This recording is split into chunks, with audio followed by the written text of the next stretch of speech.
How to save content from Discord. Hey everybody, welcome back to our channel. In this video, I'll be showing you the procedure to save content from Discord. You can save content from Discord using several methods, ranging from a built-in feature for individual message to third-party tools for exploring or exporting the entire chat histories as well. So in order to save individual message for a quick saving, specific message for later references, you can use Discord's new bookmark feature or an older pin feature as well.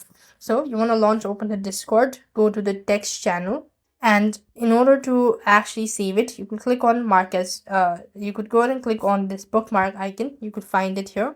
So basically you have to go ahead and long press, and then you just need to go ahead and click on save and bookmark or something similar options.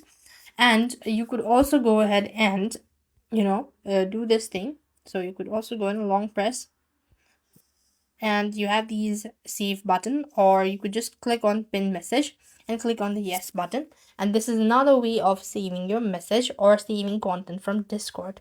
So that's the way you could save content. I hope the video was helpful.